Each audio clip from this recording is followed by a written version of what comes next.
Bonjour, alors la capsule aujourd'hui sur les tests fonctionnels, l'exécution des tests. Donc, on a enregistré dans Azure DevOps nos plans de tests. Alors, on a notre plan de test, on a nos différents cas de tests ici. Alors, c'est là qu'on les a définis.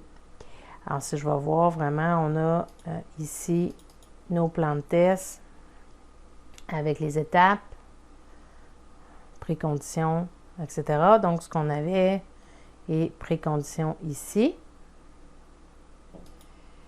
Et là, pour l'instant, ils sont évidemment manuels. Éventuellement, on va les automatiser. Alors ici, on a la possibilité de les exécuter. Alors, on peut les cocher pour les exécuter.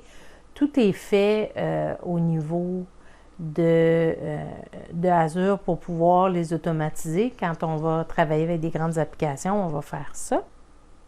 Alors, nous, on va prendre le plan et identifier le résultat manuellement. Donc, réussi, échec, bloquer le test pour pas qu'il s'exécute ou non applicable. Des fois, on va mettre en suspens un test pour valider autre chose. On fait ça beaucoup dans les tests unitaires plus que dans les tests fonctionnels, mais ça arrive.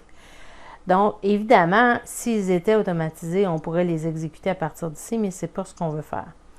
Et on assigne le testeur. Ça, c'est important pour savoir qui l'a fait et quand. Donc, par exemple, je me donne ce test-là et j'identifie le résultat.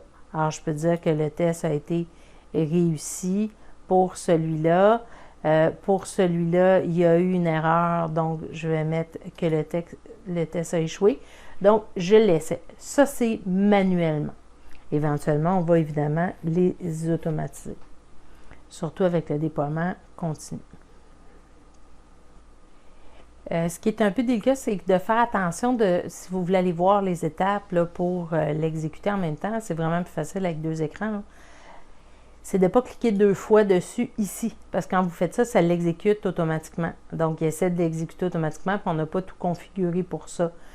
Donc, est-ce qu'on utilise Windows 10 ou le navigateur de l'application? Donc, c'est vraiment la configuration pour l'automatisation qui apparaît dans cette colonne-là, là, qui est à définir. Donc, si vous voulez voir le détail, allez vraiment dans la définition plutôt que dans l'exécution pour le faire. Puis, dans l'exécution, vous allez identifier qu'est-ce qui a réussi et qu'est-ce qui est un échec. Vous avez aussi la possibilité d'avoir un rapport sur l'exécution ici des tests. Donc, un niveau graphique des résultats, puis vous pouvez déterminer ce que vous voulez voir. Fait que ça peut être intéressant, là, quand on a plusieurs tests, on peut créer des rapports ici sur notre exécution de test. Alors, assurez-vous d'avoir vraiment un plan de test par fonctionnalité et tous vos cas de test, ce sont vos scénarios avec vos valeurs, d'avoir des données différentes.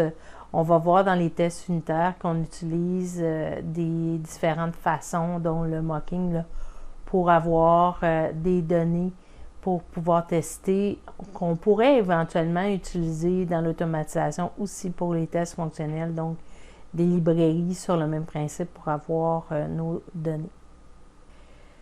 Autre petite chose à faire attention aussi, quand vous allez dans les éléments de travail puis que vous créez des cas de test, donc ils ne sont pas liés à rien. Donc, si vous décidez de créer tous les cas de test d'abord et après de les associer dans votre plan de test, faites juste attention pour ne pas en oublier. Donc, dans votre plan de test, juste le laisser afficher la page. Donc ici, si je veux ajouter des éléments, donc je suis dans définir, nouveau cas de test et je vais aller chercher un élément existant. Alors, je vais exécuter la requête pour avoir tous les tests case, donc de cette catégorie-là. Alors, vous en avez plusieurs ici là, que vous pouvez identifier. Alors, si vous voulez, vous pourriez même en sélectionner plusieurs à l'aide de majuscules ou contrôle, donc en sélectionnant et ajouter les cas de test en batch. Donc, moi, il y en avait qui étaient déjà là, donc il a ajouté vraiment seulement les autres qui n'étaient pas déjà identifiés. Alors, il ajoute ceux que vous avez choisis.